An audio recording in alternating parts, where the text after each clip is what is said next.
What's happening, people? Welcome back to Sparky's Spurs Talk. Not necessarily the show I wanted to be doing, or the style and the manner that he's going to be done in, because we've lost the North London derby to Arsenal. Again, another home North London derby loss, 3 in a row now. But today I'm joined by a good panel who hopefully will soften the blow. Firstly, Dan, making your debut on the podcast. How you doing? Very well, thank you, Harry. Thanks for having me and allowing me to make my debut appearance tonight. Looking forward to being on the show. I know, as you say, it's not ideal with a 1-0 defeat to talk about against the Arsenal on Sunday, but these usually make for better discussions. So hopefully we're in for a good one tonight. Very true. He does certainly do that. There's a small positive to that. So no, thank you very much for coming on. Marlon, it's been a while. Thank you very much for coming on. Nice. It has been a while. I've got one thing to get you on, but yeah, no, good to finally see you. Oh no! But I'm happy to be here. I'm happy to be here. But we'll talk about it later. Go on. But yeah, good to be here, and good to see you again, Scarface. No, it's great to have you on. I need to try and work out what it is now. I'll try and backtrack. Yeah, you work it out. I just maybe Vicario, something like that. But no, we will get into it, have a little think. Lois, thank you very much for coming on. How you doing? Yeah, I'm good. Thank you for having me on to talk about Tottenham, I guess. What else can I say? Well, I mean, I don't really know. I should be saying sorry, really, but no, thank you very much. No, I'm happy to be here. Okay, that's what we like to hear. Justin, how you doing? Yeah, not too bad. As I say, thanks for having us on, especially at short notice. So, I've got my ranting boots on, but for Marlon, I'll only keep it to a couple of minutes. Let's see if you can both do that. Let's see how it goes. But no, thank you very much all for joining me this evening. Massive shout out to our partners in the Kitman. You can use the coupon SCARFY15 for a 15% discount and check out all this stuff, football memorabilia for affordable prices and quick deliveries as well. But if you're new to the channel, don't forget to smash that subscribe button. It's free to do so. It does help the channel and the podcast grow. If you're listening after on a podcast platform, don't forget to give us a follow and a 5-star review. But we do want to crack straight into it. So Dan, I'll start with you. Thinking about pre-match, which is really hard to do because obviously a lot went on in the North London derby. But what were your thoughts on the lineup? Because it was very attacking, wasn't it? In particular at midfield. Yeah, very attacking. Surprising, it must be noted. But I feel that it's one of those lineups that if you win, Ange is lauded as a genius. Wow, what foresight, playing 3 attacking midfielders in the centre of the park. If you don't win, this is when the post-mortem happens. So you can't really fault him for what he did. I think the players obviously didn't sort of fulfil his expectations. You can't sort of argue against the boldness, especially with Arsenal having 4 centre-backs in defence and 2 defensive midfielders. You almost think to yourself, why not? Why not have a go? But, as we sort of saw, no matter how many attacking players in general we had on the pitch, we just didn't do the business in the final third. No, we didn't, and that was the problem at the end of the day. But we will dissect the game. But that was the lineup. We don't know what the lineup was. I'll read it out here. So Vicario, Porro, Van der Ven, Romero, and Udogie. That customary back 5, including the goalkeeper. Midfield was Bentancur, Maddison, and Kulusevski. Then Son, Solanke, and Johnson up top. Marlon, what did you make of that lineup when it come out? As Dan said, was it surprising to you? No, for me, I think I was expecting Kulu and Maddison to play in midfield. I think especially after knowing what injuries they had, I was kind of expecting it. My biggest concern, and I think it was a lot of people's concern, was the inclusion of Brennan Johnson from the start. And hindsight's a wonderful thing, but obviously I was doing We Are Tottenham TV yesterday, but a lot of people were just moaning about Johnson starting. Everyone thought Odegaard would get the start on the right, and that's the lineup he would have gone with. But yeah, everything else was exactly what I thought. It was, apart from obviously Basuma being injured, everything else was just expected, and I wouldn't have argued with it. I didn't argue with it. I thought it was exactly what was needed. And I didn't even see a massive problem with Brennan Johnson playing on the right, but I did get it that a lot of people would have preferred Odegaard at the time. Yeah, I think Odegaard's had a positive start as well to his first career. So there's a large part of it, but no, we will get on to the likes of Brennan Johnson a little bit later. Lewis, what were your initial thoughts, and even looking back now on that lineup? I was licking my lips. I generally was. I looked at it and thought, were going for it. I mean, we all know Arsenal was going to play defensive without Rice, without Odegaard. I could tell you 2 hours before the game, they were going to play so defensive, stick 10 men behind the ball, which is what they were doing. And I was thinking, wow, Ange's going for it on a derby. And I was quite excited. I was generally. But I was a little bit cautious how attacking we were going based on the lineup. If we're going to get caught on the counter, which I thought was going to be a main threat from Arsenal. But looking at it, I was quite excited. I generally was. But I think just as we all know from what happened, so many attacking players, yet so little creativity and so little clear-cut chances. I don't know how that's happened, but oh well. Yeah, well, we will get into it. I mean, it's baffling the attacking lineup when we didn't score. Why, I don't know, but we will get into it. But Justin, what were your thoughts on that lineup? It's a bit different, I suppose, what we've seen so far this season. That midfield, I mean, I do keep mentioning it, but Kulusevski starting, Bentancur kind of that holding player. He's risky. I mean, I think a large part to it was Basuma didn't quite make it. Would you agree? Yeah, I mean, when you look at the players in the lineup that he was going for, I get what the others have said. It was very attacking. I mean, I know that people were very upset about Johnson starting over Odegaard, but I don't think when you look at, I mean, you could argue Odegaard started the Newcastle game and he was, you know, he played similar to how Johnson did in the North London derby. So it was very difficult to turn around and say how one should play over the other. I mean, I think we're going to get into that bit a bit later on, but overall, you know, the starting lineup, I was kind of, I think, as what a few of the others have said, it was what I sort of expected. I think the biggest issue really came with the in-game management, which we'll probably get onto in a bit. But otherwise, starting lineup, no, kind of what I've expected. And yeah, should have come away with a bit more than what we got. Yeah. No, definitely. I think a lot of people will feel that way. But next, we'll move on to an incident which took place in the 35th minute where Arsenal defender Timber was booked for a foul on Pedro Porro. So, Marlon, we'll come back to you first. For you, should he have seen red? I mean, we saw Curtis Jones sent off a similar at the Tottenham Hotspur Stadium. For some, some would say it's actually even identical. And Vicario was then booked for confronting Timber, despite Timber grabbing his shirt, etc. So there's a lot that went on. So what did you make of it? But in particular, that Timber situation, should he have been sent off, do you think, putting your Spurs bias aside? Look, I'll be honest, no. A booking was probably the best option because if I go back to Curtis Jones' incident, theoretically, that wasn't a sending off either because what they're trying to do, they're not actually trying to tackle.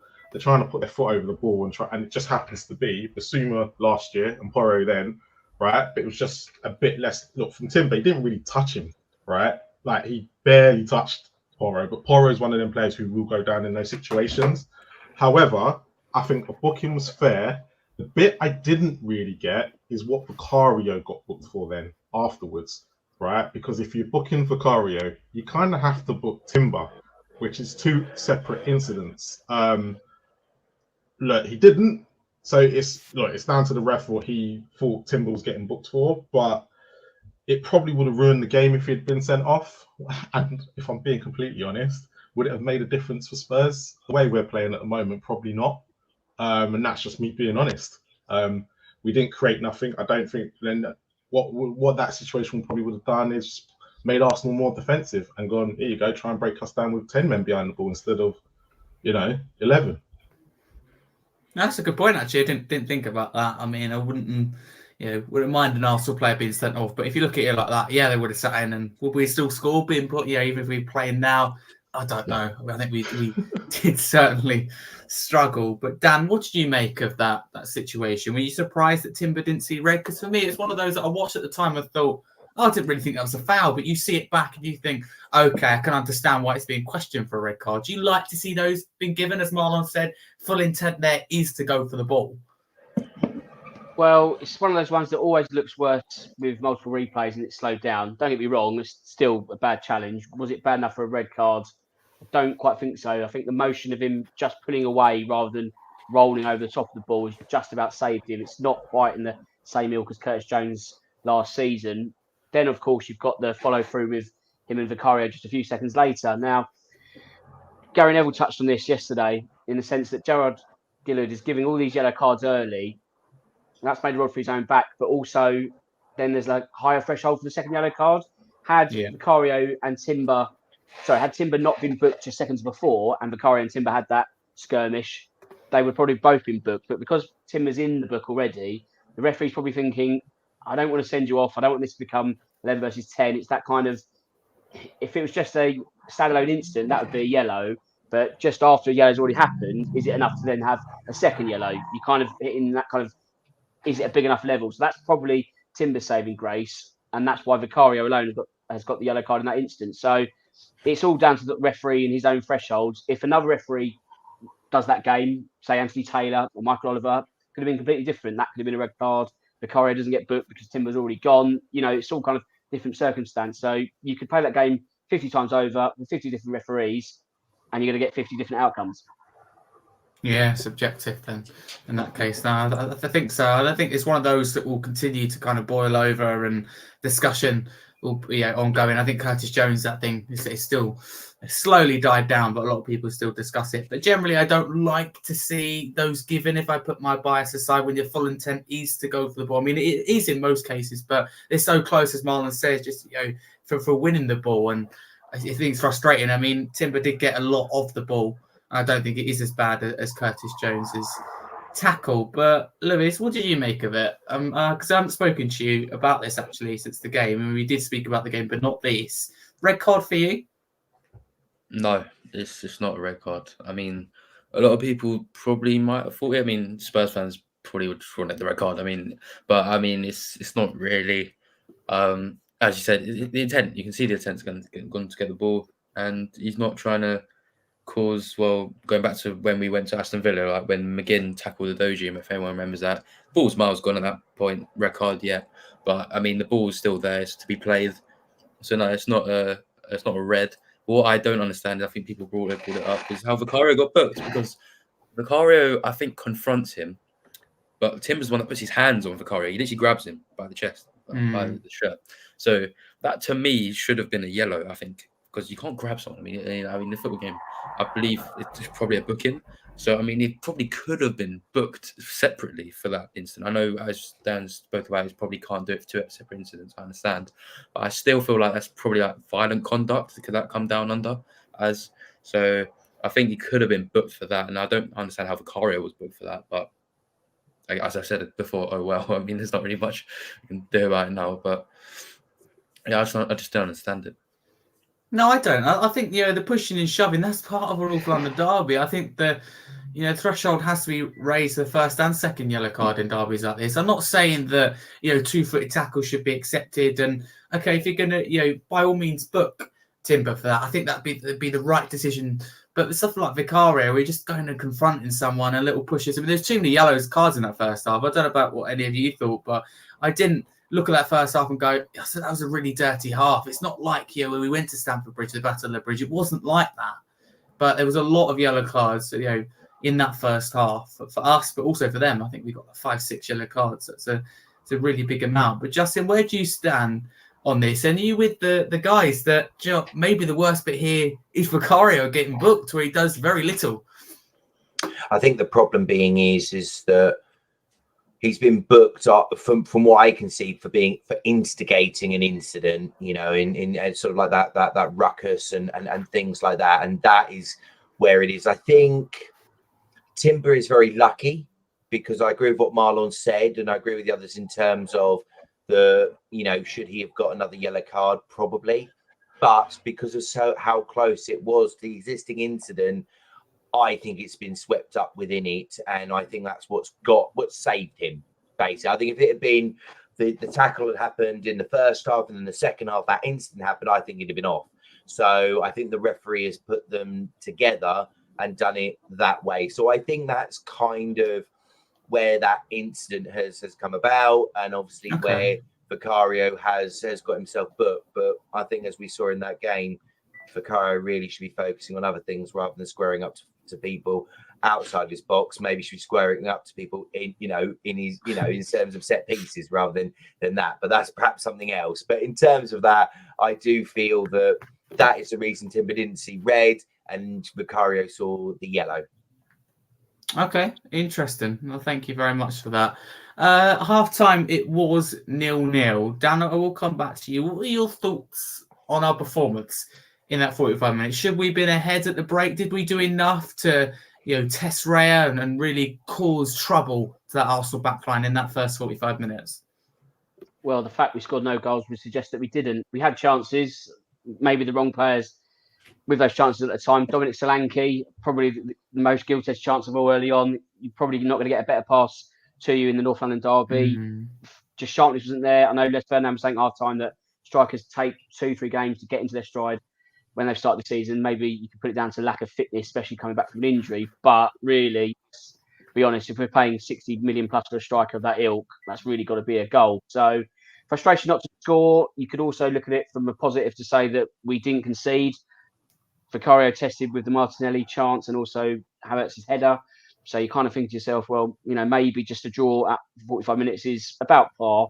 So you couldn't have too many complaints at that stage. My only fear was if you're looking at the lineup that we started with, where's the plan B for the goals in the second half? It was always felt like Spurs needed to get the first goal, get something out of yesterday's game. Definitely. Lois, what were your thoughts on our performance that first 45 minutes? Dan alluded it to there. A couple of big chances to Solanke. One I thought he'd done well with, really testing Raya, and that could have gone anywhere. But there's one where he had a lot of time on the ball and he just took too long. And the chance has really gone there. Has he got to do better for you, Solanke, in that situation? I know he's obviously just come back from injury, and I thought generally was good, but that one chance in particular, he just took too long, didn't he? In North London derby, you've got to be ruthless. Got to shoot. Yeah, even square to Brennan Johnson, who was unmarked, free arriving. I mean, I probably would have opted for that option, to be honest. But no, I think I feel like what's annoying, right, is that a lot of the game season, the first 20 minutes, we've been so good for most of the games, if not all of them. And it's that even with Leicester, with 20 minutes, we were by far the best team. And yet it's that failure to convert a chance that has resulted in that, in drawing today, if not yesterday losing. Because we were the better team in 20 minutes. Arsenal barely got a shot off. And we were always in there, around their box, always pressing for chances. Obviously, that press, the high press, forced a mistake, which led to Solanke. And then, as we said, either should have shot much earlier or squared it off to Brennan Johnson. But I feel like going into half time, we were the better team, but a draw was probably about fair. Because towards the end of the second half, Arsenal was sneaking into the game and they were getting some chances. They were threatening more than we were come to the end of the first half. So it was probably about fair. But I feel like Solanke definitely could have scored yesterday or got an assist if he shifted off to Brennan Johnson. No, definitely. Marlon, what were your thoughts on that 45 minutes? I know you often have a different view to someone like myself. So what do you make of that first 45 minutes? Look, I suggest I wasn't unhappy with the first 45 minutes.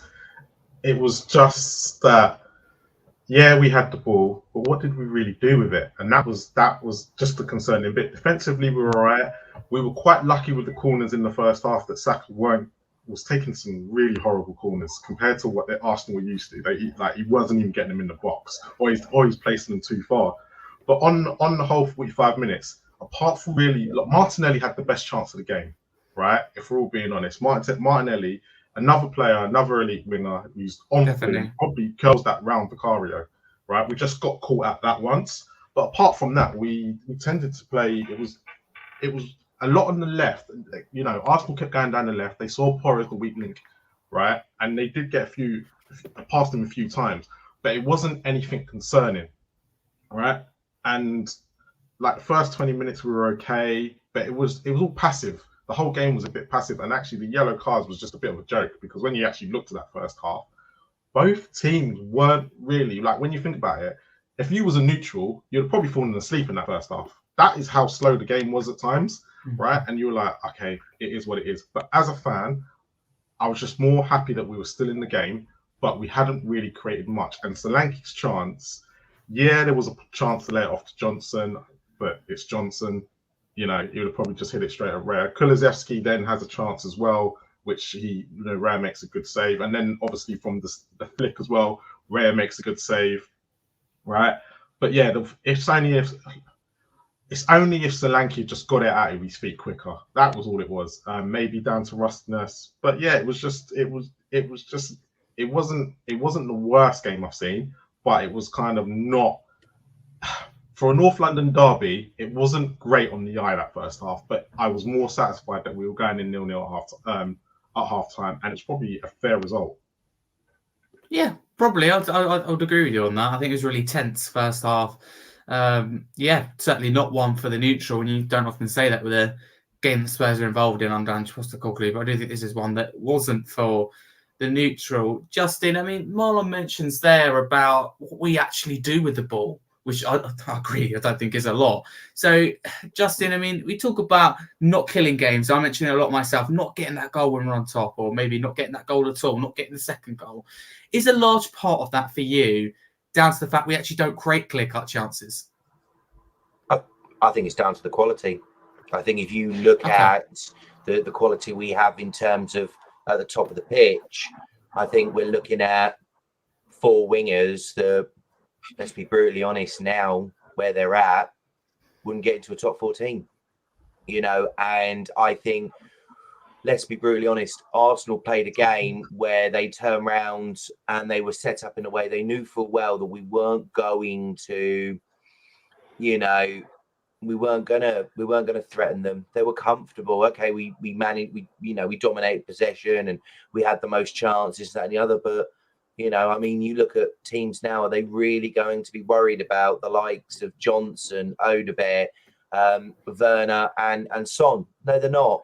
And bearing in mind that we've brought in Solanke to be the one who finishes it. But when you've got those guys delivering the service for it, is it any wonder that we're not killing off teams? We saw it against Newcastle. We saw it against Leicester. This isn't the first time. And we saw it last year as well when we were doing this. So should we be surprised? Not really. And Arsenal, to be fair, okay, as I said, we had all the stats and, you look at it from that side, it looked amazing. But actually, Arteta just was like, let them have the ball. They're not going to break us down. We've gone defensively. Tottenham would have known that. There was no plan B or anything else. So the fact of it was that,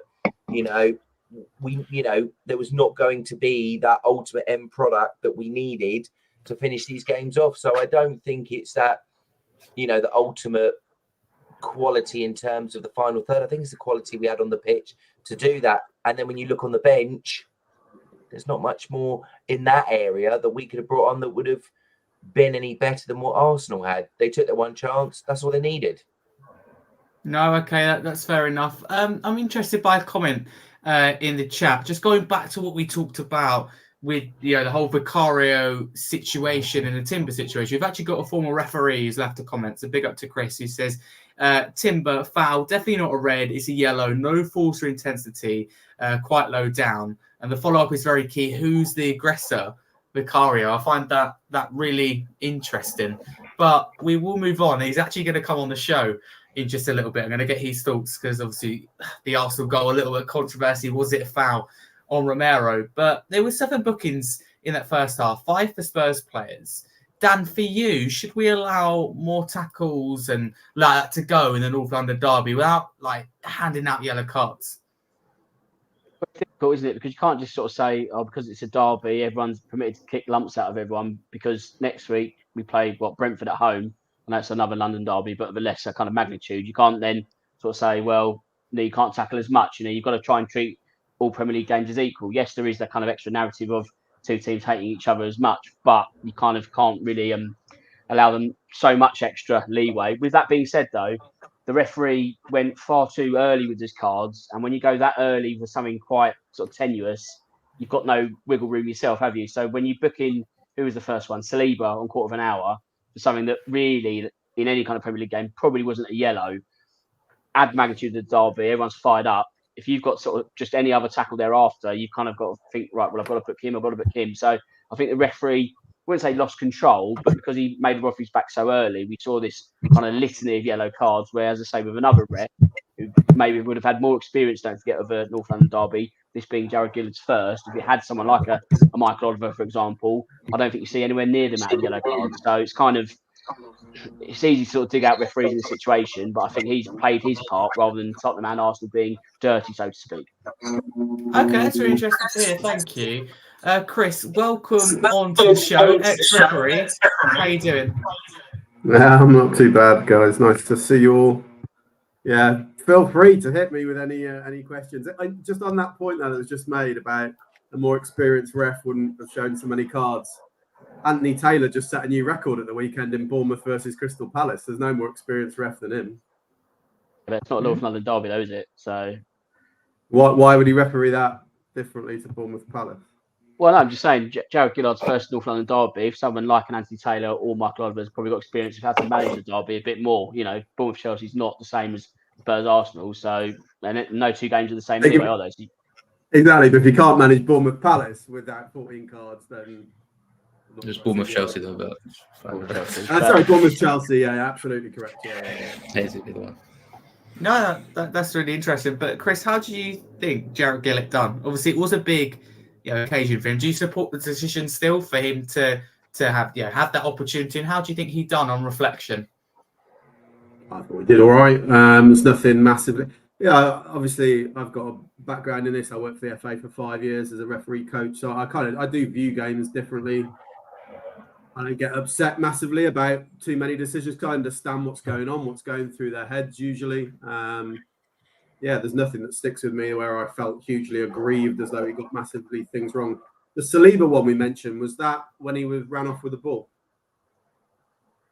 Was that the first one? Think no, so. Saliba's was the tackle where from behind on Solanke, I believe. Because you have to remember there's a situation early on in the game where Ben White literally takes out Son, which is probably the one out of all the tackles that probably happened in that first half. You'd go, that was the most bookable one, but he left it. So you thought, okay, he's gonna leave the tackles, he's gonna give everyone one chance. But then he goes and books Saliba for that, which was probably 15 minutes later, and you're like, okay, and then he just starts getting his cards out. So it's a bit of a weird situation where he allowed the first one, but then didn't kind of. Yeah, but you can't. Games ebb and flow, even from a referee's point of view. We talk about the temperature of the game, and if the temperature of the game rises, you have to react. So you can't just kind of go. If the first tackle's a borderline 50-50, you can't then say, well, 21 of the 50-50s can go in with every other player before I take an action. But the Ben White one wasn't 50-50, where the Saliba one was more 50-50. If you'd allowed that, then you're kind of going, okay. But I meant 50-50 as in, was it a yellow card or just a foul as opposed to a 50-50? But this is what I'm saying. It doesn't matter because if he's allowed that first one, it wasn't even like the game even raised in temperature at that point. So it's kind of like he's gone and made that decision, and then all of a sudden he suddenly got his card out for everything. So it's a bit like, why is he not? Is it if he's going to let the first one go, why is he not letting the second and the third one for each player? That's the question. It's just interpretation, really, isn't it? You think it might be a bad tackle. He's got a different view. He thinks. Yeah, but this is why you get look.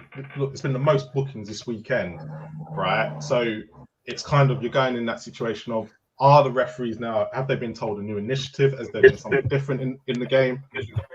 Because you look at that. I think what we definitely have seen is since the whole Rice sending off, what we have seen is an increase and a clamping down a little bit for consistency purposes on that, carrying the ball away, getting involved in any restarts. There's been a lot more cautions for that. For sure. Yeah, definitely. Yeah, it has been. No, that's really interesting. We will return to it in just a second with the Arsenal first goal, which actually we'll move on to now. 64th minute, Arsenal took the lead. It was a Gabriel header from the corner. We'll get on to a little bit about the Romero situation. Was he fouled or not in a minute? But first, Justin, I'll come to you actually. It's another goal conceded from a set piece. I mean, how many times have we said that? Is that the frustrating thing for you? Not the fact that Arsenal scored on the counter-attack, which is bad enough. We haven't scored. We haven't taken our chances. We haven't created many chances, as you said, down to the quality. But it's another goal conceded for a set piece. It was really avoidable.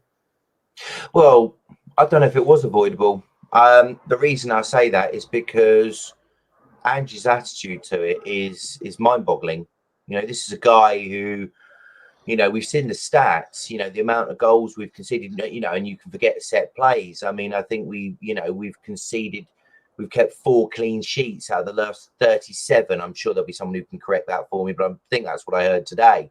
right? That's ridiculous. I mean, we all sit here and we all sit there and say we have one of the best defenses, which I think we do. You know, in terms of Van der Ven, Romero, Porro, and Udogie, I think is actually a decent back four. The problem being is that we don't play any other way bar plan A, which is run forward, run forward, run forward. Oh, and if that doesn't work, run forward again. It's almost like similar to what we used to see under Poch, where it was great when it worked, but it was terrible when it didn't. And Arsenal just managed that game perfectly. And sure enough, I can guarantee Arteta will have turned around and said, what is one of Tottenham's weaknesses? I know, set pieces. And sure enough, we got done via a set piece. Now, people can sit there and say about, should we have done this better? Should we have done that better? It doesn't matter if the manager is turning around and delivering the same message and coming out with this quite almost like aggressive nature with regards to it. Every club, I guarantee, it's not a spoiler here, will go, what should we do? I know, when we get the free kick in a dangerous area, put it onto Vicario, and we'll put him under pressure. And sure enough, people have worked him out. People have worked out Vicario flaps in these scenarios, and we are prone to making mistakes. When you put those two together, sure enough, we'll probably concede. So, was I surprised? No, I wasn't, because I don't see anything changing, because the manager at the top is telling them what to do. I don't think he's overly bothered, because I think he has taken this attitude of you score 3, we'll score 4. Well, at the moment, we can't even score the 4. So how on earth that's going to work is beyond me. Going to score 1. So Exactly. yeah, I think we're a long way where we want to be. But no, I do completely agree with you. And wherever you stand with Ange at this moment in time, which I do want to leave to later, you're absolutely entitled to your opinion. But he's, for me, turning a blind eye, as you say, to the whole set piece issue. I've got a little stat here. It's Premier League stats. It's the start of the last Premier League season. Ever-present team, set-piece goals against. We're second in that list with 18 goals conceded, just behind Nottingham Forest with 23. We've conceded more goals in set-pieces than Aston Villa, Manchester United, Newcastle. That's an awful lot. Man United were mocked last season for conceding so many goals in set-pieces. That's a lot of goals conceded. Marlon, you've got a massive grin on your face. Set pieces, do you think it's a massive issue, obviously conceding against Arsenal from 1? Look, right. So I did say, look, a lot of Spurs fans in the last few weeks were going, look, we've improved at set pieces, right? And Arsenal hadn't scored one yet, which was also concerning. And they were coming up against a team that dominantly struggled last year. Now, there was an incident, there was 2 corners against Everton where Everton caused a lot of chaos in our box. And I think we were quite lucky that Everton are who Everton are, right? And people were like, no, look, we haven't, that's an improvement. And the first decent corner that Arsenal whipped into the box, they scored from. And there were so many things wrong with it. And Ange was probably looking at it going, I'm going to get asked a question about this, right? And it was a bit tetchy after the game as well, right? But the problem for me is it's not, look, everyone will talk about set piece coach. For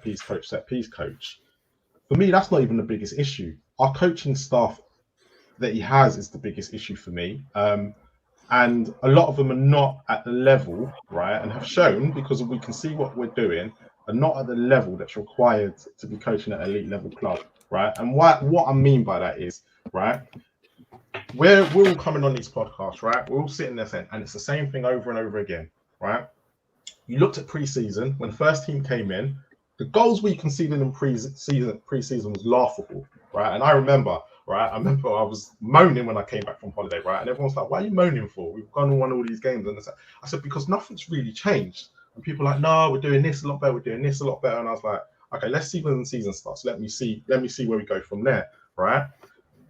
But I've gone and watched these first 3 games, and it's been exactly the same, apart from Everton. And the only reason why we didn't get found out, well, nothing really happened against Everton, was because it's Everton, right? You look at Everton's last how many results, it just proves what's going on. And the fact is, at the moment, this year has been way concerning. And Ange is getting tetchy about it. And I know you're going to ask the question later, right? But there seems to be a disconnect, right, since last year, that Ange and the fans, since that Manchester City game, we're in 2 different places. And I think you can see it now. We are not where we are, where, you know, at the beginning of the season we're singing his name and this, that, and the other. And you can start to see now, even in his interviews, he's starting to bite, right? Because I know the Sky Sports reporter yesterday was asking a question, and yes, she probably should have asked him again and again, but she was trying to clarify what she was saying. He didn't answer the question. He spent so long answering that she had to fill the gap to make it not Yeah, awkward. no, but the first part, because she tried to clarify it, and you're like, okay, right, you can see, but then it was the second part where he's then biting her again. This is not Ange, right? And I think for a lot of Spurs fans at the moment, it's the biggest concern is that we've been down this road before, and the football. Look, everyone's saying, "Oh, look." I think in all the games that we've had more than 60% of the possession. All the games we've had. The issue is what we're doing with the ball, and I think, forget the Arsenal game for a second.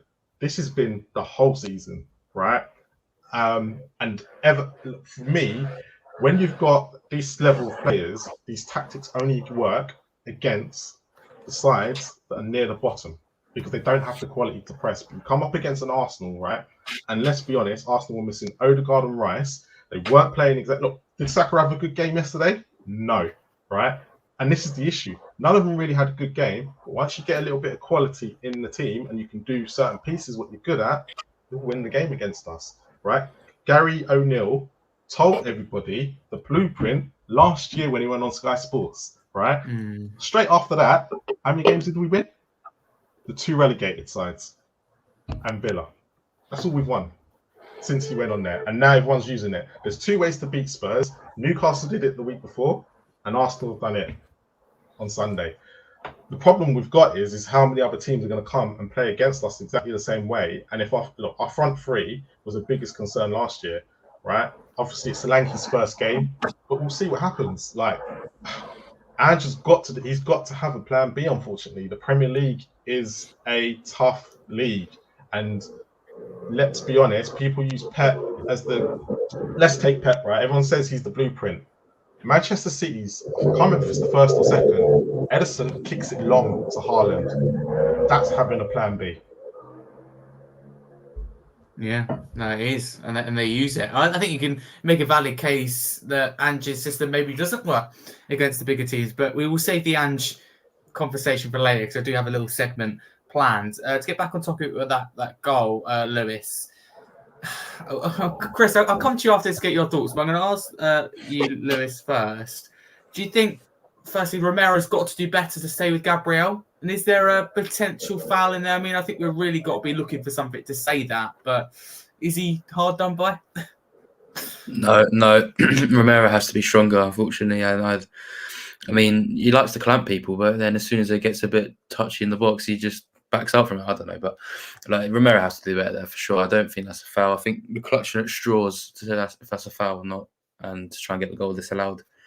But Romero has to do better. No, it's Vicario as well. Vicario has to do better because he doesn't command his box as soon as he gets to the corners. Don't get me wrong, Vicario is a brilliant shot stopper, and that's what I love him for, because when it comes from open play, he's just brilliant at being a shot stopper. Obviously, the main role of being a goalkeeper. But as soon as you swing it in on top of his head, he can't do anything about it. And it's so frustrating because, as Justin has said before, I think last season, he got found out. He got found out, and everyone realised, if you actually put the ball right on top of his head, he ain't going to do anything about it. And look what's happened. Game after game after game. It's happened, and it's going to continue happening unless we don't do anything about it. I mean, Coventry, in Coventry, because they're playing the Championship, they're probably going to play for set pieces and just swing it on top of his head if we play Vicario, which is probably what's going to happen. You saw Arsenal fans, they were celebrating that corner before the goal, like they were going to score, because they knew they were going to score. They knew it was going to happen. We knew it was going to happen. Everyone in the stadium knew it was going to happen, because they celebrated it probably more than they celebrated their actual goal, because they knew it was coming. I mean, it's just ridiculous. And as you said, as has already been said in the interviews, he says, I do address set pieces. He probably does, but he probably doesn't do it very well, which is why we're sitting here talking about the set piece problem, because it's a massive problem. And honestly, I mean, it's probably going to want to happen. Free kicks from outside from the box. I mean, long free kicks getting swung in.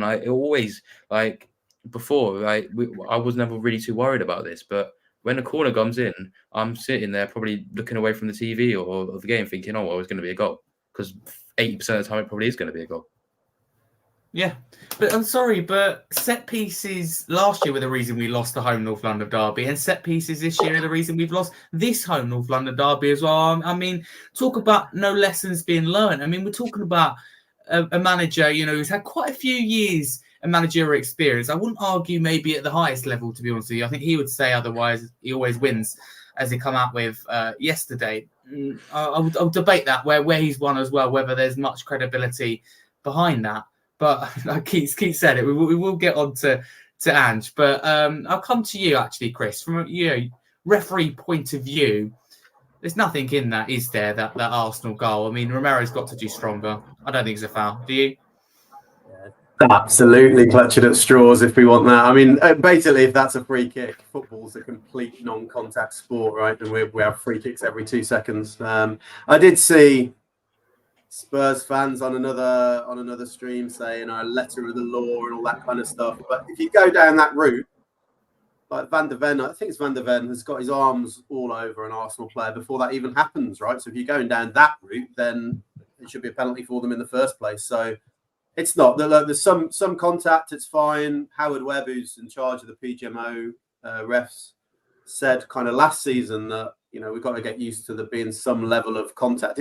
I think he referred to it as being contact with consequence if it's going to be a foul, right? And there wasn't really any consequence. Romero's already out of position, right? There's no way he's getting to it. He's not really massively shoved in any meaningful way. You can't keep. I suppose the test I always put on it is if that was the other end that had been given, like if it was a Spurs player on an Arsenal player and we had a goal disallowed because of that, we would be absolutely fuming. So yeah, it's not a free kick for me. No, it would be. Thank you very much, Chris. No, I do really appreciate that. We'll move on to the Ange Postecoglou segment. Little stats for you here, and I'm going to read out quite a few in one go. They're all negative to kind of set up this debate nicely. It's not necessarily my point of view, but I've put it together quite nicely. So 4 games into the season, 4 points, which is our worst league start for 9 years. We now lost the last 3 North London derbies at home. Arsenal have won our new stadium more times that we've won at the Emirates. We're winless in our last 9 games against the top 6. 7 big London derbies under Ange, and you can question this because what kind of counts and doesn't. But what I count as big London derbies, we've won none, we've drawn 2, and we've lost 5. Also, last one, the last 32 games played, we've won 13 games, lost 14, so that's lost more than we've won. Drawn 5, no wins out of 8 attempts against the big 6, and only 3 out of 16 away wins. Dan, is Ange Postecoglou just under a little bit of pressure, would you say, going into Coventry on Wednesday? Or is that not fair to say? No, I think he's under pressure. But what I would say, that doesn't mean he's supposed to be getting sacked. I think people can take under There's pressure. a big difference.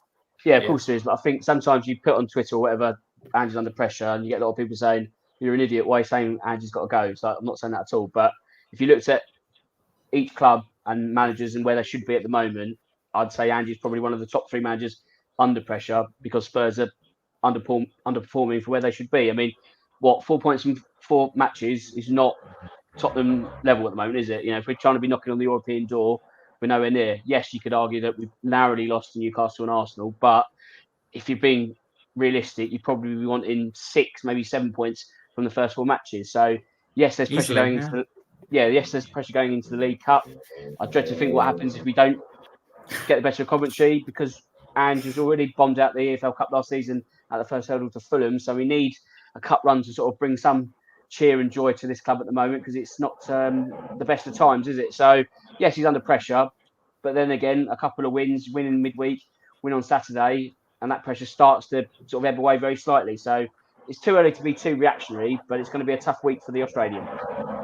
Yeah, absolutely. I think that's summarised nicely. And I'm not saying sack Ange at all, and I'm not saying it should be based off the first 4 games. But our form last season wasn't great, generally, that last handful of games. And I do think that overall, those stats you read there, that is what you'd expect a team like Everton right down the bottom. That's the kind of stats that are similarly associated with them.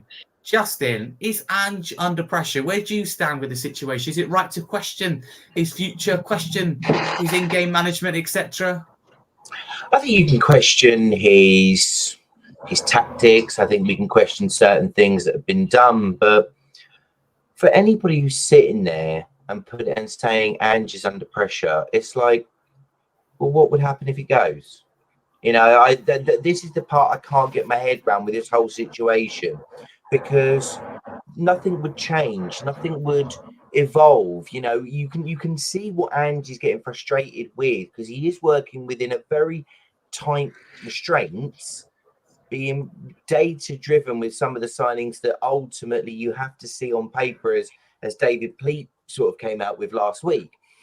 And when you look at what happens if Tottenham pull the plug and Tottenham say, right, he's out, it's all well and good turning around and saying getting another guy in and with different ideas and things like that. But we've had different guys with different ideas and they haven't worked. So I don't understand why people would turn around and instantly just think, oh, manager's got to go, get somebody else in, they'll fix the problem. Because as we have seen, and let's not forget, if you look at certain tables, two of the managers that we had are top of their leagues, right? And we are, was it 13th, 14th at the moment, right? So we can sit there and say, Ange is under pressure, Ange has to go, Ange has to do this. But whoever else comes in is working under the same remit that all these other managers that we could list as long as the eye can see for the last, 24 years, and have technically brought us, one, I think if I'm correct, maybe 2 trophies in that time. You know, to me, I think the club now has to accept that where they've put themselves and where they've put this fan base, this is a rebuilding. I truly think if we get top 10, I think we should be very grateful for that, because I think there's certain players that, as I said earlier, will not get into an Arsenal, a Man United. But Ange said he's happy with the transfer window. So what do you make of that? Obviously, whose signings are they? If he's authorising it.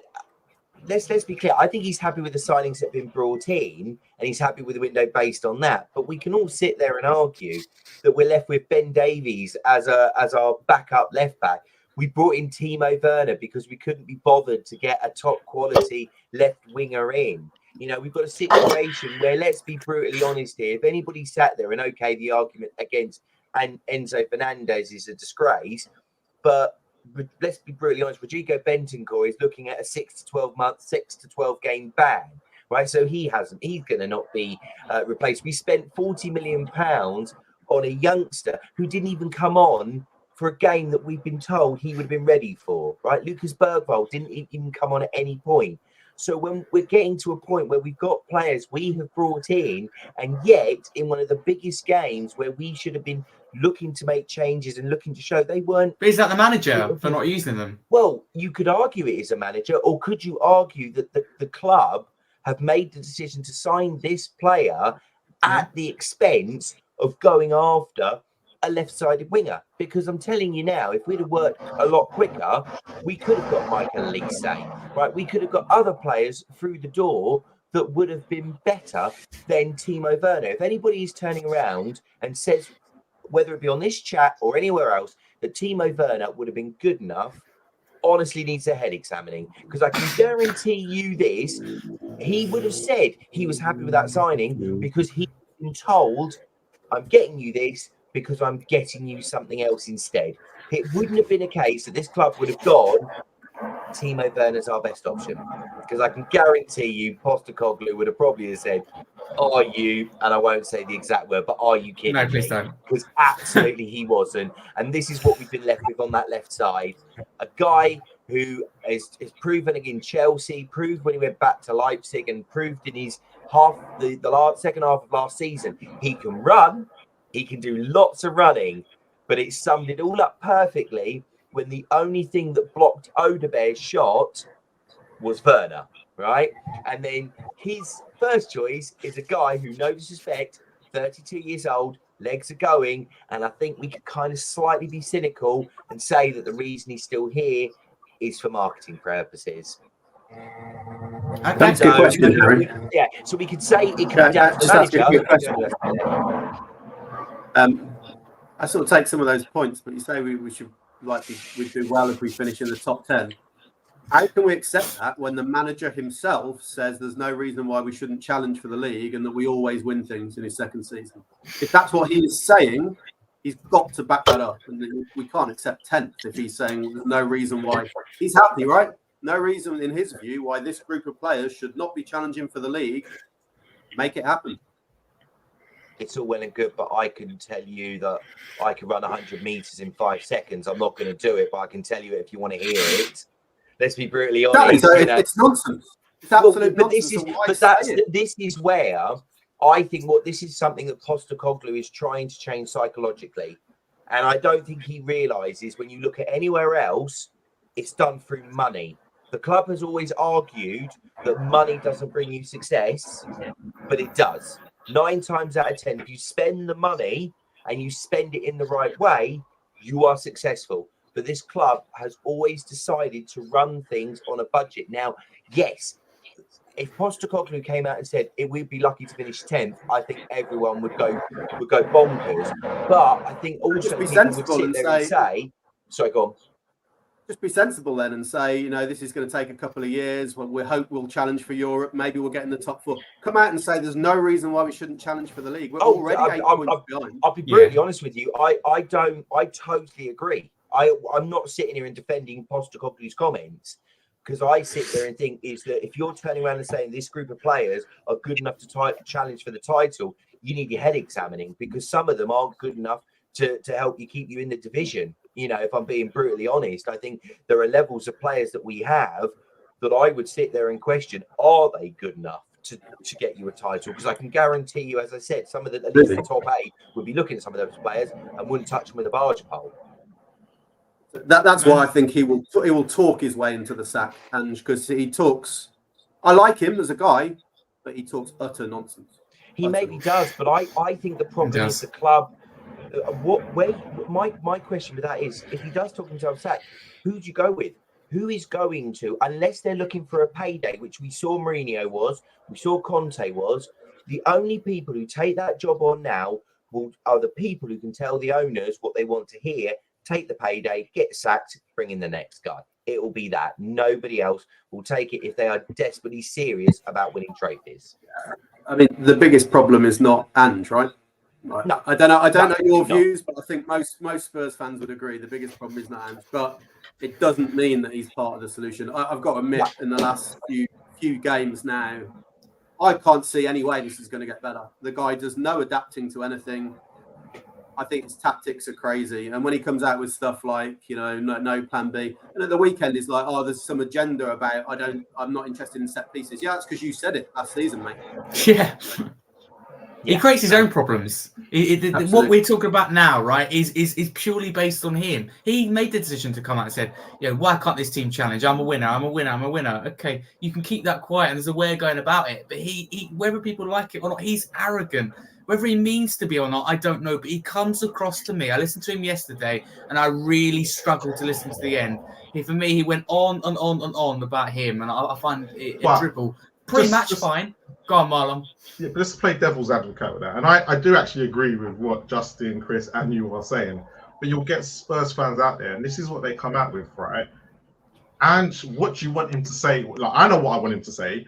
But I want a manager to be honest. Yeah. But he's not going to come out and say, he's going to say, I want to win the league. That's his aim. That's the aim that he's going for. He's not going to say, I want top 4, right? And admittedly, I'm kind of glad he doesn't say he wants top 4, because it's not the bit. The bit that I find really, but again, he says, I always win stuff in my second season. It's just the wording behind it, right? Because if we were to finish 10th, just go by Chris's point there, but if we were to win one of the cups, let's be honest, none of us would care. At this present moment, none of us would really care. Yeah. So it's going to be very important over the next couple of weeks to see, right, especially how our results go in the league, but how our results then are in what he does in the cup, right? Because getting a Coventry on Wednesday, right, it depends on what team he puts out. And then you've got the Europa League coming up, right? And again, you're going to have all these games coming up, and it's kind of like he's now got to show us and back up what he's been saying, right? And if he doesn't, then he's going to talk himself into the sack because like every question that he's being asked is because of this is what he's said, right? And I'm not going to jump on the league thing because we all good damn well know that is not Spurs. We're not expected to win no league, and we're not expecting to challenge, right? We can all see that, right? And there was a clear from yesterday's game. You can clearly see we are nowhere near ready, right? The problem that you're having with Spurs fans right now, with us right now, is that he's not winning enough games, and he's not winning games ugly, right? When we go and win a game, out of the 22 games that he's won, right, I can't think of one game where he's won it ugly, right? You know, like when we go and beat the Man City away, you know, Man City's at home when we did it under Jose, Conte, Poch. We won it ugly because we didn't have most of the ball, right? But I can't remember a game like that with Ange, and this is the biggest problem. When you get to the Premier League level, right, you're going to get punished, right? If you're going to play exactly the same way and you don't win games and you don't adapt in certain situations. Because for me, yesterday, my biggest problem with the whole thing was his substitutions. His substitutions were so poor yesterday, right? And I couldn't understand them because for me, I know like JJ moaned about Timo Werner, right? But I didn't understand the Timo Werner substitution yesterday because there was no space, and Timo Werner likes to play in space. What was the point, right? And you've got someone like Bergvall, right, who's young, who likes to be on the ball, right? That's what we were kind of missing. Someone just to get the foot on the ball, and then he takes James Maddison off, and you're like, I get him, he's not having the best of games, but he's got the quality, and that's all it's missing, right? But he keeps Son on. He wasn't not being funny. He wasn't effective the whole game. But Son then goes into the middle, and these are the instructions that, like, everything that's happening on the pitch is down to Ange at the moment. Like, I really want to blame the board, right? I hate the board, right? I'm not going to. Levy is the biggest issue, but that's a side note. Yesterday is not on Levy, right? This is on Ange completely because he has shown he's shown his cards, right? And I said this a few weeks back, right? I said all Spurs fans, right? And this is what because everyone was giddy over the last beating Everton, Newcastle wasn't that bad. We had the possession. And I said, wait until we play Arsenal and we can see the goal by a set piece and we lose, right? Because then everyone's going to remember, oh, crap, that happened before. Oh, shit, has anything changed? And this is the issue. Ange has got to be more careful with the media because, especially in this country, right, the media will come back and bite you in the arse. And that's exactly what happened yesterday. You don't work on set pieces. You said, has there been an improvement, but yet you've conceded another goal. You said you're going to go for the title. You've lost 2 games already in the same fashion as you did last year, right? You say you always win something in your second season. If he goes out to Coventry, right, or he uses that first Europa League game, right, they're going to ask the same question. You always win stuff in your second season, but it's not started well in these cups, has it for you? And that's the problem. He's got to be very careful, And the one last thing is that you got to remember there's a fans forum coming up. Yeah, it's not. I don't know when it is. I think it's the next couple of weeks. That's going to be interesting now. Sorry, it's 23rd. Yeah, they're going to have to move that. It's going to be uncomfortable conversations. Because if we lose on Wednesday, that ain't happening. No, it's not. It's been postponed. So let's see what happens. But Marlon, am I right in thinking you have to jump? I've got 5 more minutes, so carry on, and I'll let you know. Okay, no worries. That's fine. That's absolutely fine. So yeah, that is Ange Postecoglou. But I do want to move on to individuals yesterday, away from Ange, because I think that conversation may continue this week. I don't want to be negative, but I think it could be potentially a tough week for the club. I think this is just the start, but hopefully I'm wrong. But I want to touch on Solanke. So, Dan, I'll come back to you, actually. Solanke, it was his home debut yesterday. How do you think he done? Obviously, we can all agree we should have done better for that chance of that first half. But generally, I thought we looked quite sharp. What do you reckon? Well, in the main, he looked sharp enough. But as I say, he had a gilt-edged chance early on, which could have completely changed the landscape of the game. Spurs go 1-0 up. He gets his first goal. Confidence is booming straight away. So, there's fine margins for him. So, not ideal he hasn't scored yet. I know he's missed 2 matches, but with the chance that he's had, you maybe would have thought he'd got at least a goal. If he does play Wednesday, which I think he would, try and get to that sharpness that we're all talking about, and hopefully that's the mark where he gets his account open for Spurs. So nothing to worry about, but nothing to get too excited about either, in my opinion. Okay, no, that's really interesting to hear. Lewis, what did you make for Dominic Solanke's debut? Is it too early to get carried away? We can win the Golden Boot. But at the same time, I think he's done some better than some people give him credit for? I'm interested to see how you viewed it. Well, we ain't winning the Golden Boot because Erling Haaland is just different, but he can certainly try. But no, I mean, I feel like against Leicester, I think before he got injured, we saw how eager James Maddison was to get the ball to Dominic Solanke because he kept finding him, and it's like he knows where he is, so he didn't even have to look. Like he already knows where Dominic Solanke is. So I think Solanke can have a great season with us if we provide the service. I mean, I was saying at the start of the season, like, are we scoring 20 plus for Bournemouth? No disrespect to Bournemouth, we're better than Bournemouth. Don't know if I can say that now, but I mean, with the quality, with the quality of the players you have, I mean, I don't know, like you named like Son, Maddison, Kulusevski, like there's enough creativity there to get the ball to Dominic Solanke. There is, they've got it, and so I think Solanke can really have a good season. I'm not obviously go back to the chance where should he squared it, whatever. I mean, yeah, but it's one moment in a game, and I feel like he'll have many moments throughout the season to score. And against maybe I would even start him on Coventry against Coventry because why not? I mean, try and get his confidence up, get a goal or two, hopefully, and maybe he can kickstart his Premier League goal sheet on Saturday. I hope so. Let's hope so. Fingers crossed. Hopefully, a couple of goals would be absolutely fantastic. I will not complain. But Marlon, before you go, what did you make of Dominic Solanke yesterday? I agree. I don't know what Dan put it perfectly. I'm pretty sure he's either listening to me or I'm listening to him because actually everything he just said I couldn't agree more with. And you know that's unlike me. So, but yeah, no, yeah. I thought it was a good performance from Solanke. I thought he did everything well. For me, the biggest problem was Johnson and Son yesterday. They did not help him one bit. And it also goes back to the argument of when everyone goes, "Oh, if we had Solanke against Newcastle, we would have won." No, because we've done exactly the same as we did yesterday. There was just nothing we offered him. It was just unfortunate about the chance, but for me, I think Solanke will come good. I've got, that's one thing I do kind of feel like it will come for him. I just always said it was unfortunate he couldn't have played against Everton just to get that monkey off his back and get that first goal. And I agree. I think he's got to play against Coventry. He has to. But yeah, let's see what happens with him. I'm not unhappy about it. And he was probably out of all the signings that we made in the summer, the least unhappiest I was. And said that was probably one position we needed because Richarlison is unreliable. But yeah, no, I'm good. Look, at the end of the day, I'm trying to be as positive as possible, yeah. And I know, look, for us Spurs fans, there's only one time you get to be a negative anything, and that's a defeat against Arsenal. But Ange is making it hard. And I said this yesterday, right? I don't want him sacked, right? Just on this last night, I don't want him sacked, but I don't trust him no more. And that's the big thing. I'm like now in that 50-50 with him. So, and it's really hard to say because as Justin said, whoever the next manager comes in, it's going to be the same problems. But the thing that's really just bugging me for Ange, I want him to get it right. I really do. But I can't see how he's going to get it right at the moment because he's not doing the right things. He's not saying the right things. And it's just not transferring onto the pitch. And I'll just leave you on this one last bit before I go.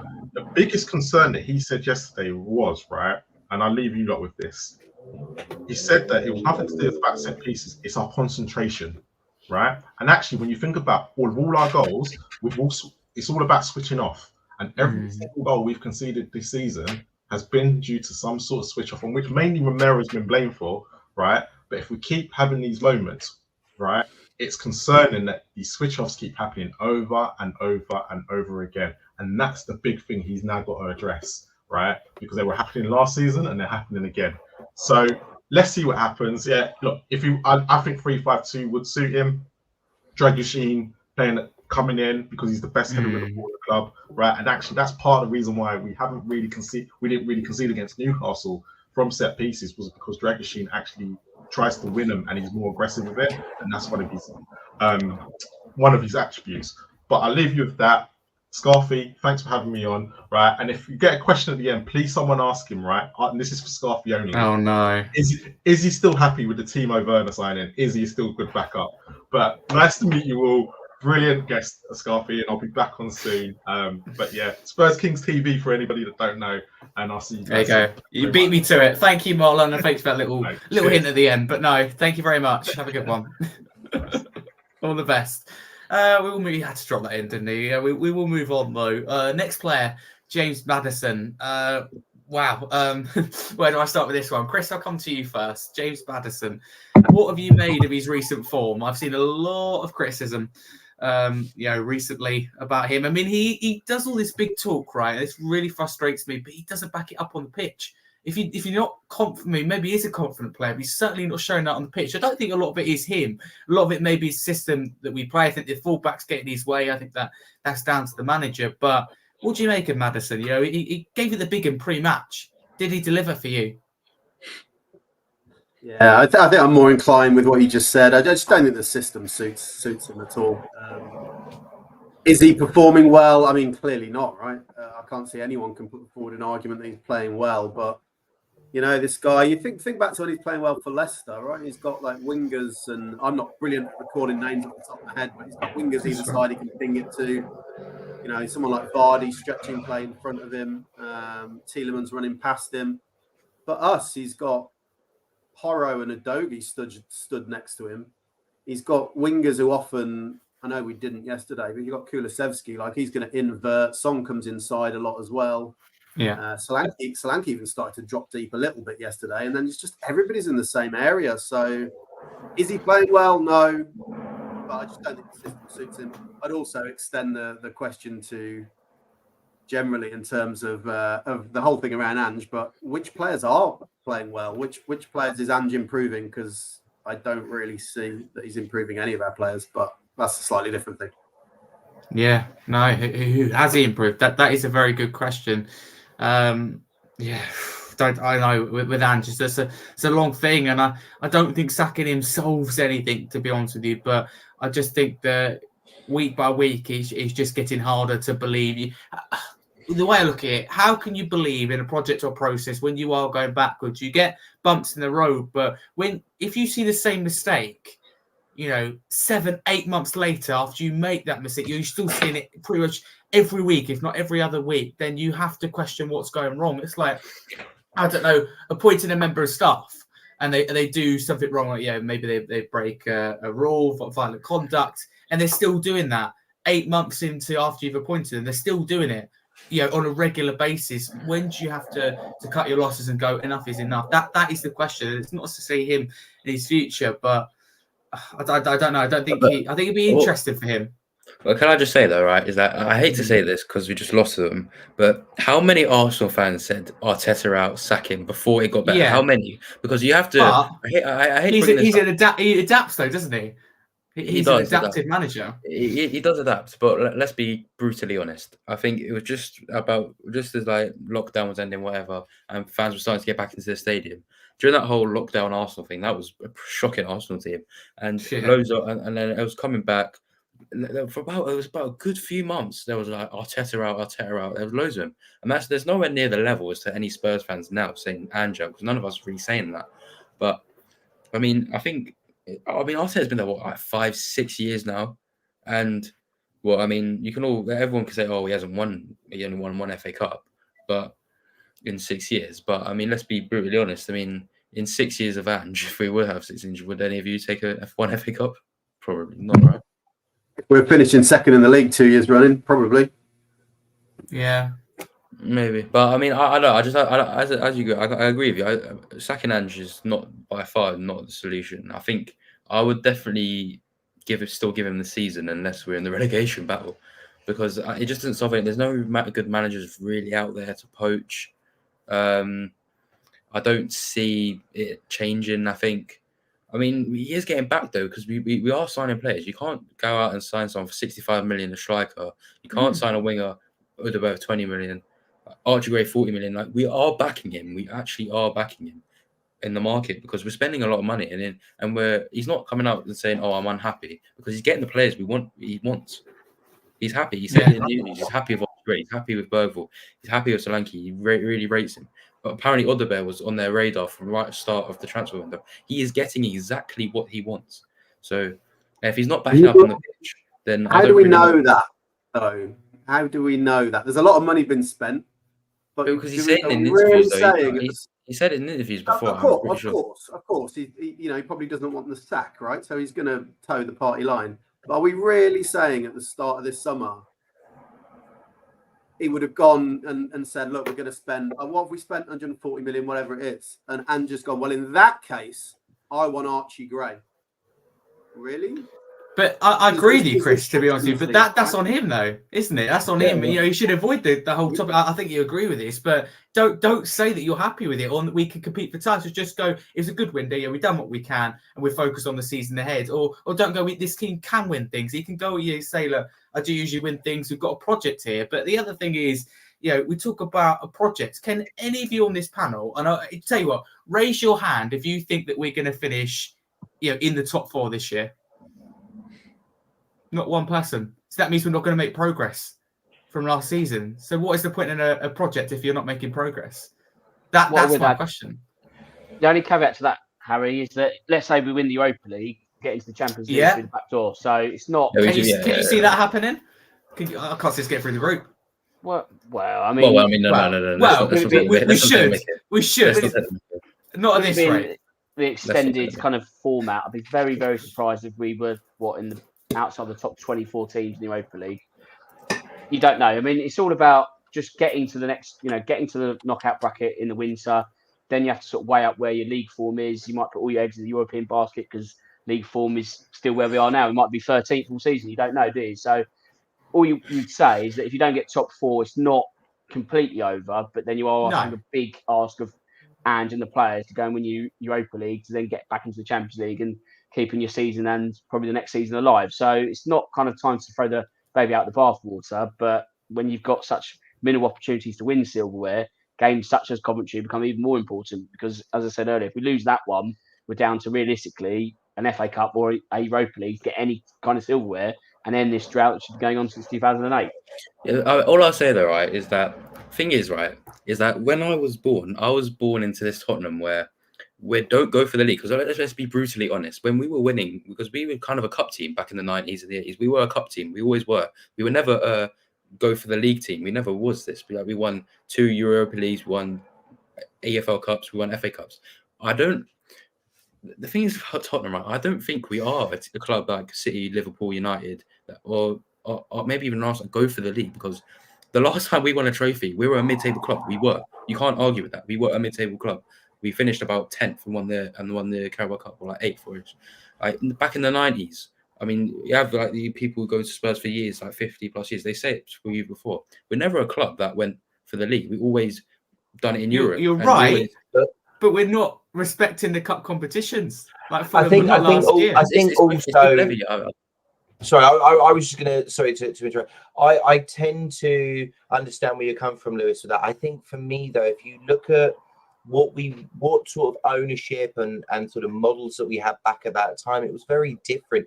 If you look at where this club has now taken itself in terms of off the pitch, right, we've moved away from that, right? We're now in a multi-billion-pound stadium, almost, if you like. Well, not multi-billion, multi-million-pound stadium that caters for all kinds of activities, concerts, sports, you name it, you can pretty much have it there and what have you. We celebrate sponsorship deals like their new signings. We laud ourselves out there on the business model. So the ethos of what was there from the almost like the 60s, 70s, 80s, 90s, that's dead. That is totally dead in the water, and that mentality is gone. And I think what is ultimately frustrating now is that off the pitch we are thriving. We're making millions and millions of pounds, although we tend to write it off under the stadium. We the stadium is a cash cow itself. We're absolutely thriving, and yet on the pitch everything seems to be done on a budget. If you look at where we have bought players, it's been a case of, we can all argue the examples. Vicario, we went and bought him because, okay, at the beginning he was great, but he's starting to become more questionable. David Raya is a better goalkeeper, right? Arsenal are not going to take Vicario, right? It's as simple as that. If you look at other areas as well, Timo Werner, when we brought him in, there wasn't like a massive scramble to get his signing, and yet there were options out there that we could have gone and got. There wasn't a massive scramble when we got Brennan Johnson, yet we paid a decent amount of money for him. Yeah, well, I'm sorry to interrupt. What we'll say is I think that we choose the easy option a lot, and Exactly. sometimes it may work out. Like Van der Ven may be over tap sober, etc. Maybe some situation you struck gold, but I think we do choose the easy option. A lot of us, I don't necessarily bring it up because I think still moving to the new stadium was a right thing. I think generally, but a lot of fans' frustration is they accepted the move to the new stadium. Because obviously, you lose a lot of memories in old stadium. Was that we'd be able to compete with Manchester City, Liverpool at the time, now City and Arsenal, into not only just spending money, but winning things and competing for all competitions, like even just the league. And we haven't done that, and we're quite a few years into the new stadium. So, what should be done is we should have Daniel Levy or etc. someone from the board talking to us. It might be unpopular, but what we should do is sit down and talk and tell us what the plan is and when the money, well, if it hasn't already come into play.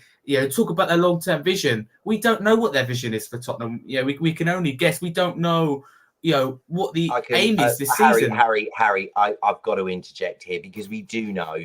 I'm sorry. I know but what they you're saying. should be speaking to the fans, though, shouldn't they? No. Right. It's a basic thing. Let me take you back here because Daniel Levy, because if you listen to everything that Daniel Levy has said and your argument there kind of goes away a little bit because they did a forum when everything was all high and wonderful and they're doing another forum, which obviously we question whether that will happen. That's irrelevant. But if you listen to Daniel Levy's wording, there is where the difference is between what he says and what other clubs at the top say. Because what he says year in, year out is that we are competing for titles. We are competing for trophies. We are competing at these. Well, the counter argument to that is simple. If you are in the Premier League, when it kicks off, you are competing for it. It doesn't matter if you're not going to win it. Nobody thinks Southampton are going to win. Ipswich are going to win. But they're in that competition, so they can win it. That's the theory. In the League Cup, any team in that League Cup can win it. Same with the FA Cup. Same with Europa League. And this is where the problem comes to.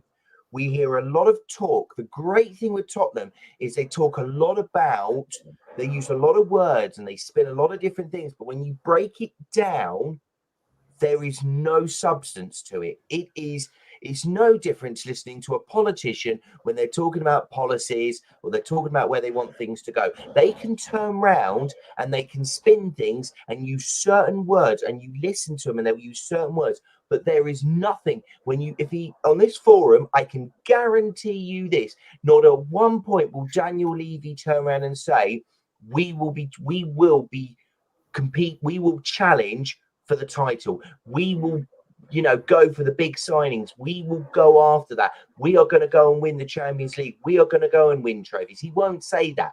He will say things like, we will compete for them, or we will look towards them, or, those will be opportunities that we will aim towards, because that is wording that has no concrete, no substance, no value to it, because technically you don't win it. You can say, well, actually, we were. And when you look at us against, as Barney says, the likes of Fulham and other teams, like the only difference is we are a business that has a football team on the side, whereas them, it's a football team that dabbles a little bit of business. No, but I do completely agree with you, and I think you're probably right, and I think a lot of people would certainly agree with you, even more than even maybe I do. But I just think the frustrating thing is, right, we play the high-end season ticket prices. Okay, fine. We pay all these prices, lovely new stadium, but there isn't that form of communication. I don't really count a fan form where some people are invited, some people aren't, and we're not all allowed to attend it. We should be regular updates, at least minimum yearly. I think probably every international break, to be honest with you, or every few international breaks, from someone in that board, ideally owner/chairman, about the project of the club.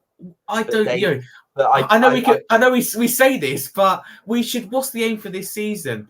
We've heard from Ange title challenge, and we hear a different thing from Levy. That it's like they don't speak. There has to be that form of communication. If Levy sits down and explains a 5-6 year project to me, how the money will come in eventually to the concerts, this is what he should have done a few years ago. How it affect the team, I would have been behind the project. But it's the fact that we're all guessing. I think that he doesn't care. He doesn't care what you think. No. No, To be he honest, should. Chris is. I mean, he should, but he doesn't. No, and as I say, I've got to shoot in a moment, but I think this is the problem. You, me, we are paying customers. We're not fans. We're not supporters. We are customers.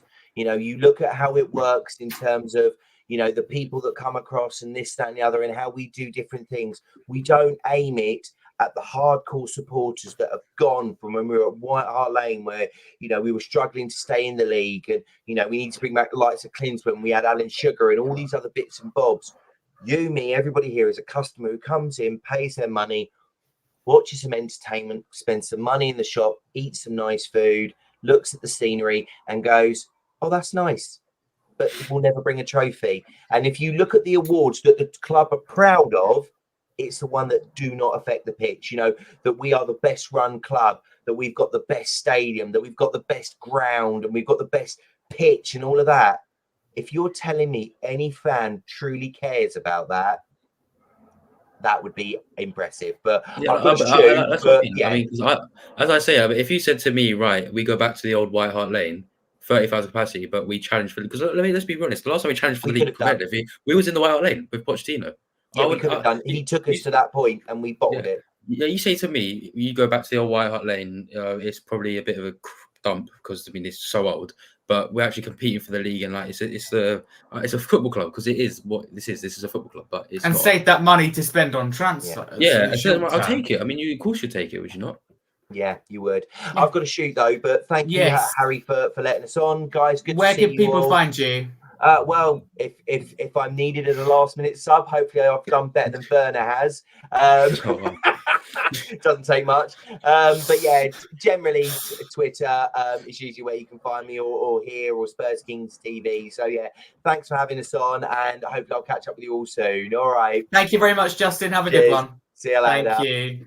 Bye. Right, we will preview Coventry before wrapping up for today. So, Dan, I'll come back to you. Can we win, firstly, the Carabao Cup this year? I want to inject a little bit of positivity. But what would your lineup be? How strong would you go based on what happened last year against Fulham? Possible. Simply, I think we just need to win. And I think you only do that by playing your strongest players. No disrespect to Coventry, but they got to an FA Cup semi-final last season. So that, coupled with being in Coventry, is not one you take lightly. You haven't really got the luxury of making changes wholesale. I think we've just got to navigate the potential banana skin for what it is, and then we'll dream about potentially winning the trophy later on. I don't think those dreams can come about just yet. Of course, we can win it. Luck of the draw and all that. Don't know who you're going to get between now and the trip to Wembley, but I think before we start planning our Wembley trips to in next February, I think it's time to just get the better of Coventry.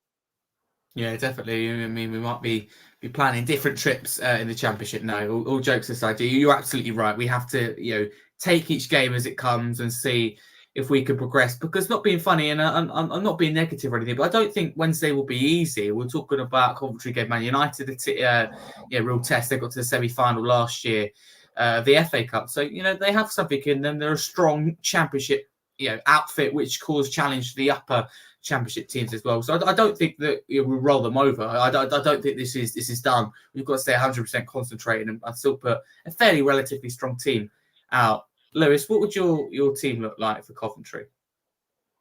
It would be quite similar to one against North London Derby, with a few changes here and there, to be honest, because we have to win. We actually have to win. I mean, if we lose on Wednesday, then I think Ange might actually have to be considered a little bit.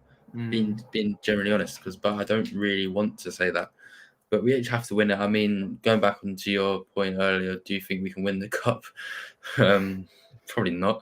Because I mean, it depends how much Man City and like Liverpool and Arsenal really care about the cup. Let's be brutally honest. If they don't care, then maybe we could win it. But if they care, then we ain't winning it. I mean, Man City had a match day today, their court case. I probably shouldn't bring that up. But I think if we tried hard enough, we can win it. The Europa League, if we tried hard enough. Yeah, definitely. No, thank you very much, Chris. What would your team kind of look like? Would it be strong? Probably agree with it. We haven't got that many options, have we? We haven't got the biggest squad, No. so I think he will make some changes. Like Archie Gray will play, right? probably why not play Bergvall? Whether he'll Dragusin will play, I should think. Whether he goes as far as the likes of Spence and Davis, I don't know. I hope he doesn't play Forster. But the one I really do want to see play, I think the point was made either by one of these guys or one of the guys who's left before. I'd like to see Solanke play on Wednesday just to get in the groove, right? What I saw from Solanke yesterday was a player in a new team. We didn't know really how to play to his strengths, and he didn't really know how to integrate properly in the team, which is understandable, right? So he played 2 games. So I'd like to see him play and hopefully get a goal or 2. I assume he'll rotate the wingers like Odebear and Werner, who didn't start yesterday. They'll probably start. Yeah, I mean, we'll see what happens. I fear, I'm very much agree with Lewis. I fear what might happen. We should beat them. If we don't, I think the fan base is already beginning to turn on Ange, I'll be honest. I don't think the who else will we get is a great argument for keeping a manager if they're a poor manager. I'm not quite there yet, but he needs to change very quickly. Let's be brutally honest, right? Do you know what? If we were to sack Ange, I'm going to tell you exactly what would happen. We would get Ryan Mason in, because it will happen. He'll be interim manager. He will be interim manager. That's a fact. He will do okay. He will do decent. And then it wouldn't be beyond me if Ryan Mason would do well, win a few games here and there, and then Levy goes, you know what, have the season. That wouldn't be beyond me. It wouldn't be beyond Levy. Wouldn't surprise me. Or failing that, I reckon we go. When it's like, who are we going to get in as manager? I think the same question essentially is which managers are out of work. Pretty much, or at a much smaller club like Ange at Celtic. I don't. Well, I mean, the only manager out of work that I can hear off the top of my head is like Thomas Tuchel and like Graham Potter. Exactly. I don't really know. But we ain't really going to buy someone. Exactly, we're not going to buy someone out of a contract like Iriola. I wouldn't mind someone like that from Bournemouth. I think he's pretty good. Thomas Frank, I think needs that level up from Brentford. Yeah. Not exactly where they level up at the moment, but. If you said to me, you take Thomas Frank, I would definitely consider it. But I just don't think Spurs are probably someone to buy a manager out of a contract. They just wouldn't spend that sort of money. I don't think they would do it. To anyone tuning in now, we're not saying that Ange should be sacked, but we're just thinking, just in case he does. Sorry, Harry was. Just a quick back to the positivity. We'll win on Wednesday, right? I mean, if we don't, God knows what's going to happen. But we're going to win, so it'll be fine. Thing is, though, for all the manager chat, it doesn't matter who the man is in charge. It's all interchangeable until Enoch goes. Without turning this into an Enoch episode, if you bring in Thomas Frank or Iriola, you can have the same problem, just another reset. The promise of youth and in a couple of years being all down, all fantastic, and then we never get there, do we? We just sort of rinse, wash, repeat. So what you just said, Dan, so important that it's got to be Enoch out, because if it's Levy out, just appoint someone else who's going to do what the board tell him to do. Is there time up then? Is there time up at the club for you? Yes, it is. It was up a long time ago, but it depends how you look at it. Like if it was us trying to make money in a business venture, you can't knock anything they've done, right? They're doing. I'd do exactly the same, but they're not interested in the football. Going back, I know you're a lot younger than me, Harry, so before you're born when they came in, right? But in terms of what do they want to do, they actually were on record at the time of saying, this is a business venture because we think football's undervalued and it's not to do with passion for football. And that they've been as good as their word, and that's what they've done. Okay. I don't think, as I said, I don't think Levy's a problem, because if you actually ask, I generally do think Levy cares about the club. I generally do think he does. And he cares about the fans as well. I do think he does care. Like when we hear fans wanting to get rid of a manager and here in the stadium, like I think that Levy out going around the stadium, it affected him. I think it did. I generally do think he cares. I mean, anyone says, "Oh, I'm an idiot," whatever, fine. But I do actually think he does care. I just think he does the wrong things, which is kind of what puts him at this whole Levy out thing. But I mean, if we're going to get Enoch out, hypothetically, and Levy was to go with him, I mean, probably not the end of the world. But as been said by Chris, if we were to just get Levy out but then keep Enoch, there's no point in that, because you just do exactly what's said before. And I think Levy only goes if Enoch goes, and that's not really going to happen for a while. I mean, because are we still associating ourselves with like Joe Lewis and what he done with like insider trading and stuff? Are we still associating with that? I don't really know if we are or not, but I mean, I can answer if you want. He's not technically, officially part of the running of the business anymore, but he's like 86 or something, right? All he did was transfer his ownership to some sort of family trust. So if any of us think Joe Lewis isn't involved, I'd suggest that's quite naive. I think, he'll still be there talking to his kids or whatever, and it's all his family anyway. So it's still all of them, really, in reality. Okay, fair enough. We'll move on to Coventry predictions before we wrap up. Dan, what was your score prediction for this game? I'll take a 2-1 away win. 2-1 away win, yeah. I hope you're absolutely right. I'm going to go with a 3-1 away win myself. I think that we struggle, but I think in added time we'll put the game to bed. A couple of goals to seal the win. Lewis, score prediction? 2-2, we went on penalties. Hate to do it, but I hate to do it, but I mean, I think it generally will be like that. We don't want that to happen, but I think it's a case of because if it goes penalties, we probably will lose on penalties. But I mean, we'll just say a penalty win because why not? Spencer's in goal, Forster's in goal. Then no disrespect, but it's like an oak tree, cut down when he saves a penalty at his age. But Chris, what's your score prediction? I'm going to go 4-2 to Spurs. Oof, okay, 6 goals. Won't put it past us. I mean, that we should be able to score goals against this Coventry defence.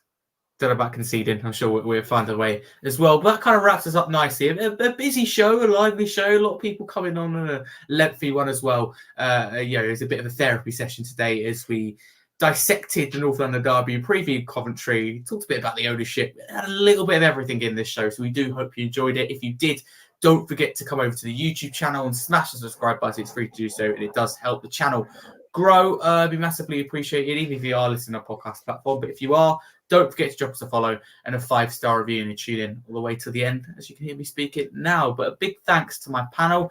Obviously, Marlon earlier, Justin earlier, but Dan, solid debut from you. If only Spurs debuts were that good this season, we might be in a slightly different position. But where can people find you across social media?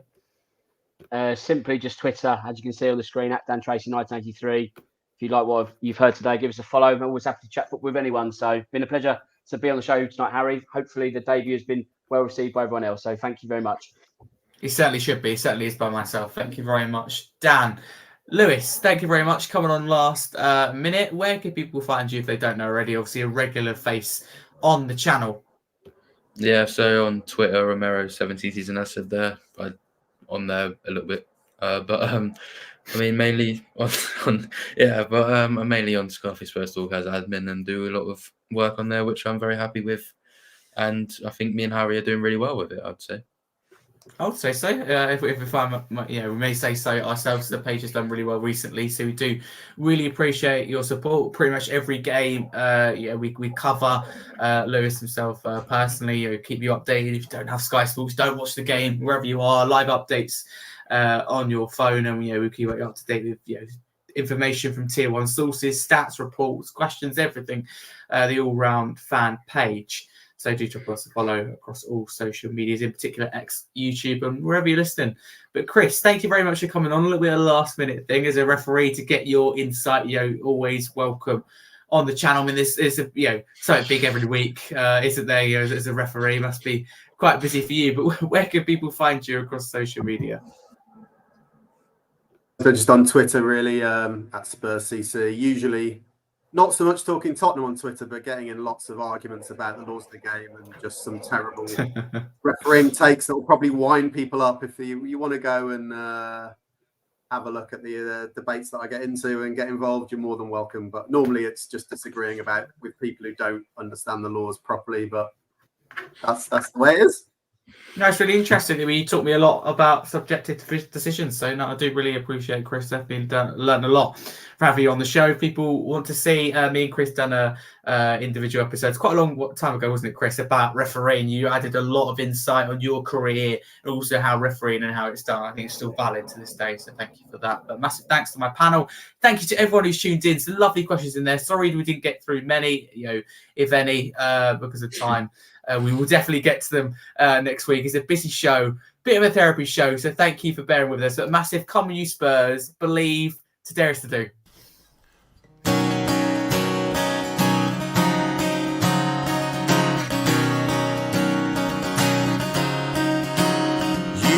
working as a manager at Celtic Park. When we met you, we picked you out, you shook us up and turned us around. You've turned us into something new. Ange Postecoglou, you know that we believe it when you say you're gonna change it. Ange Postecoglou, we're the mighty Tottenham and nobody's gonna stop them. Oh, we look so fine in blue and lily white. And then he said to me, I'm from a land down under. Postecoglou, baby. Postecoglou, oh. Postecoglou, baby. Postecoglou, oh. Postecoglou, baby. Postecoglou, oh. Postecoglou, baby. Postecoglou,